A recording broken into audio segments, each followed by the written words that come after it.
برباد کرتے ہو میری رقم کو, کیوں برباد کرتے ہو میری محنت کو. آج آپ نے اپنے بیٹے کو ٹیوشن نہ جانے اور اس کو نہ جانے پر کچھ سرزنش تو کی, مگر اے والد ذرا یہ بات بھی تو بتا دے کہ آج آپ کے بیٹے نے فجر کی نماز نہیں پڑھی, آپ کو تکلیف کیوں نہیں ہوئی؟ آج آپ کا بیٹا ظہر کی نماز میں نہیں گیا, آپ کو تکلیف کیوں نہیں ہوئی؟ آج آپ کے بیٹے نے جھوٹ بولا, آپ کو تکلیف کیوں نہیں ہوئی؟ آج آپ کے بیٹے نے کسی کے ساتھ زیادتی کی, آپ کو تکلیف کیوں نہیں ہوئی؟ آج آپ کے بیٹے نے کسی کو دھوکہ دے کر آپ کی تجوری کے اندر لاکھوں روپے بڑھا دیے, مگر اس کو دھوکہ دینے پر آپ کو تکلیف کیوں نہیں ہوئی؟ یہ کیسی تربیت ہے؟ یہ کیسا تربیت کا نظام ہے؟ یہ کیسا طریقہ کار ہے؟ اس پر بھی پھر یہ کرنا کہ جناب معاشرہ بدحالی کی طرف جا رہا ہے, تو اس بدحالی کی طرف معاشرے کو لے جانے میں کردار کس کا؟ جب غیر تربیتی یافتہ جس شخص کی, جس اولاد کی, جس بچوں کی اسلامی تربیت نہیں ہوگی, احترام مسلم اس کو نہیں ہوگا, والدین کا احترام اس کو نہیں ہوگا, مسجد کا ادب اس کو نہیں ہوگا, سنت کے مطابق اٹھنے بیٹھنے کے آداب اس کو نہیں پتہ ہوں گے, سنت کے مطابق بولنے کا طریقہ وہ نہیں جانتا ہوگا, قرآن کی تعلیمات وہ نہیں جانتا ہوگا, جب وہ اسلام جو ایک خوبصورت اور ایک عمدہ اور ایک پر امن معاشرہ چاہتا ہے اور اس معاشرے کو بنانے کے لیے ہمیں ارشادات عطا کرتا ہے, جو شخص ان ارشادات کو جانتا نہیں, پہچانتا نہیں, ان کو سمجھتا نہیں, وہ اس پر عمل کیسے کرے گا؟ جب عمل ہی نہیں ہوں گے تو وہ پر امن اور ایک باحیا معاشرہ جس کا مطالبہ, جس کی تربیت اسلام ہمیں کر رہا ہے, قرآن کر رہا ہے, حدیث جس کی تربیت دے رہی ہے, ہم نے اپنے بیٹے کو وہ قرآن کی تعلیم نہیں دی, ہم نے اپنے بچے کو حدیث کی تعلیم نہیں دی. اب بتائیے کہ یہ پر امن اور ایک با اخلاق اور با حیا معاشرہ کیسے بنے گا؟ کیا آپ کی میری صرف اور صرف ڈسکشن سے بن جائے گا؟ نہیں. اگر آپ اور ہم چاہتے ہیں کہ اس معاشرے میں تبدیلی آئے تو ہمیں اپنی اولاد کی تربیت کرنے میں اپنے اندر تبدیلی لانی پڑے گی, اور اولاد کی تربیت کے گر سیکھنے پڑے گے, اولاد کی تربیت کا طریقہ کار سیکھنا پڑے گا.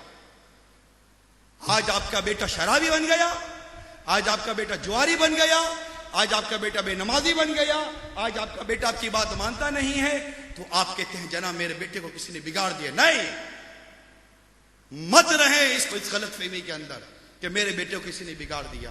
بیٹے کی تربیت کی ذمہ داری اے والدین آپ پر تھی.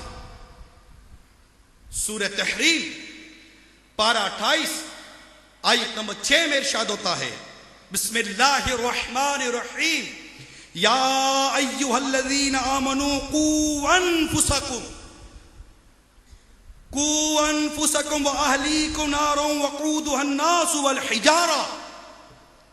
ترجمہ کنز الایمان, اے ایمان والو اپنی جانوں اور اپنے گھر والوں کو آگ سے بچاؤ جس کے ایندھن آدمی اور پتھر ہے. اس آیت کا یہ حصہ میں نے پڑھا اور اس کا ترجمے کا حصہ میں نے آپ کو پڑھ کر سنایا. میں آپ کو ایک لاجیکل اگزامپل دیتا ہوں. آپ اپنے بیٹے کو لے کر کسی ادارے میں جائیں اور اس ادارے والے کو کہے کہ یہ میرا بیٹا ہے, اسے میں آپ کے ادارے میں داخل کرواتا ہوں, دیکھیے میں چاہتا ہوں کہ میرے بیٹے کی تربیت یوں ہو. جب میں 12 ماہ کے بعد 26 ماہ کے بعد اپنے بیٹے کو لینے کے لیے آؤں تو میرا بیٹا ان اوصاف کا حامل ہو. اس لائن آف ایکشن پر آپ میرے بیٹے کی تربیت کیجئے. آپ اسے کمینڈمنٹ کریں گے اور اپنا بیٹا اس کو دے دیں گے اور دے کر چلے جائیں گے. اب 12 ماہ کے بعد, 26 ماہ کے بعد, 10 سال کے بعد, 8 سال کے بعد جو آپ کا مطلب اسے طے تھا, آپ واپس آئے اور آپ دیکھیے کہ آپ کا بیٹا الٹا سدھرنے کے بگڑ گیا, اور جو تربیت کا انداز آپ نے بتایا تھا وہ ادارہ اس انداز سے تربیت نہ کر سکا. آپ بتائیے کہ وہ ادارہ صحیح ہے غلط؟ کیا آپ اس ادارے نے جو آپ کے ساتھ برتاؤ کیا, کیا اس برتاؤ کو آپ اپنے لیے گوارا کر سکتے ہیں؟ یقیناً نہیں کر سکتے. کر سکتے ہیں؟ آواز سے کہیے کر سکتے یا نہیں, زور سے کہیے کر سکتے یا نہیں. نہیں کر سکتے آپ گوارا. جب آپ اپنے بچوں کو گوارا نہیں کر سکتے اپنے بچے کے اس حوالے سے, تو ذرا غور تو کیجیے. میں نے صرف مثال سمجھانے کے لیے عرض کی, ذرا غور کیجیے. اللہ تبارک و تعالیٰ نے ہمیں اولاد عطا کی. یہ اولاد چاہے وہ بیٹی کی صورت میں ہو یا بیٹی کی صورت میں ہو, ہمارے پاس جو موجود ہے وہ رب نے عطا کیا. یہ اللہ کا بندہ یا اللہ کی بندی ہے. ہمیں رب تعالیٰ نے اولاد کی تربیت کرنے کا طریقہ ارشاد فرمایا. ہمیں اللہ تبارک و تعالیٰ نے اولاد کو کیسا بنانا ہے, اسے کیسی زندگی گزارنے کی طرف لے کے جانا ہے. اللہ تعالیٰ نے ہمیں قرآن پاک میں بتا دیا, لقد کان لکم فی رسول اللہ اسوۃ حسنہ. اس کے علاوہ میرے آقا صلی اللہ تعالیٰ علیہ وسلم نے اولاد کی تربیت کے بارے میں ہماری تربیت فرمائی. جو آج ہمارا بیٹا ہمارے ہاتھ میں ہے, ہماری بیٹی ہمارے پاس ہے, یہ اللہ کا بندہ, اللہ کی بندی, میرے آقا صلی اللہ تعالی وسلم کا امتی ہے. اور ہمیں بتایا گیا کہ ایسی تربیت کرنی ہے. ہم نے ایسی تربیت نہیں کی. بتائیے یہ درست ہے؟ ہم نے اس کی تربیت اپنی سوچ کے مطابق کی. ہم نے خود کو سامنے رکھا کہ میرا بیٹا میرے لیے کیا. ارے یہ ہمارا مال نہیں ہے. جب دنیا سے آپ کا بیٹا چلا جاتا ہے تو آپ کون سی آیت پڑھتے ہیں؟ وہ کیا ہے جو آپ تلاوت کرتے ہیں؟ انا للہ و انا الیہ راجعون. اللہ کی چیز سے اللہ کی طرف لوٹ گئے. اللہ کا مال تو اللہ کی طرف چلا گیا. یہ ہمارا تھا کب؟ اس سے ہم نے اس انداز سے کیوں پالا؟ اس کی پرورش ہم نے اس انداز سے کیوں کی کہ یہ آج میرے بڑھاپے کا سہارا بنے, اگرچہ گناہگار بنے. مگر یاد رکھیے, جو اس طرح اپنے بچے کی تربیت کرتا ہے, جب وہ اپنے بچے کو اللہ اور اس کے رسول کا مطیع و فرما بردار نہ بنا سکا, یہ خواب دیکھنا چھوڑ دے کہ اس کا بیٹا اس کا مطیع و فرما بردار بنے گا. ہو ہی نہیں سکتا. تو اے میرے میٹھے میٹھے پیارے پیارے اسلامی بھائیوں, بچوں کی تربیت کے حوالے سے جو کچھ بیان کیا گیا ہے, آئیے اب میں آپ کو وہ چند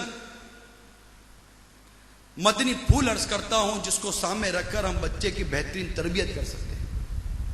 ہمارا بیٹا, ہمارا بچہ, ہماری اولاد ہماری آنکھوں کی ٹھنڈک اور دین اسلام کی خدمت کرنے والا بنے گا, اور انشاءاللہ عز و جل ہماری دنیا اور آخرت بہتر بنانے والا بنے گا. صلو علی الحبیب. یاد رکھیے, یہ بات عام ہے کہ اولاد پر ماں باپ کے حق ہوتے ہیں. صحیح ہے, اولاد پر ماں باپ کے حقوق ہوتے ہیں, اور اتنے حقوق ہیں کہ بچہ اپنے ماں باپ کے حقوق سے بری ذمہ نہیں ہو سکتا. ہو ہی نہیں سکتا, ممکن ہی نہیں ہے, یہ پاسبل نہیں ہے. اور ماں باپ اسی بات کی طرف توجہ رکھتے ہیں کہ ماں باپ کے حقوق ادا کرو, ماں باپ کے حقوق ادا کرو. اولاد کو ماں باپ کے حقوق ادا کرنے ہی کرنے ہیں, اگرچہ ماں باپ نے اپنی اولاد کے حقوق ادا کیے ہوں یا نہ کیے ہوں. یہ یاد رکھیے گا, میں نے پہلے یہ وضاحت کر دی. اب آئیے ماں باپ کے حقوق بیان کرتا ہوں کہ ماں باپ کے اولاد پر کیا حقوق ہے. جب بیٹا پیدا ہوا, بالغ ہوا, شریعت کا حکم اس کی طرف متوجہ ہوا, وہ مکلف ہوا, اس کے بعد ماں باپ کے احکامات جاری ہوئے, ماں باپ کے حقوق ادا کرنے کے احکامات اس پر جاری ہوئے. لیکن یاد رکھیے, اولاد کیا ایک وقت آتا ہے جس پر اس کے ماں باپ کے احکامات جاری ہوئے.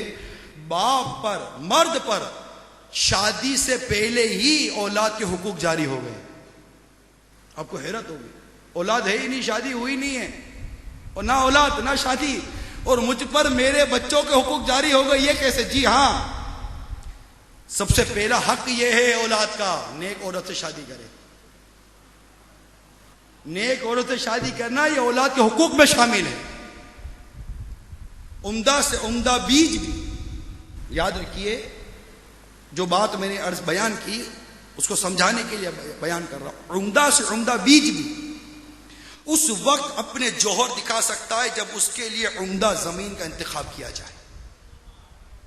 ماں بچے کے لیے گویا زمین کی حیثیت رکھتی ہے, لہذا بیوی کے انتخاب کے سلسلے میں مرد کو بہت احتیاط سے کام لینا چاہیے.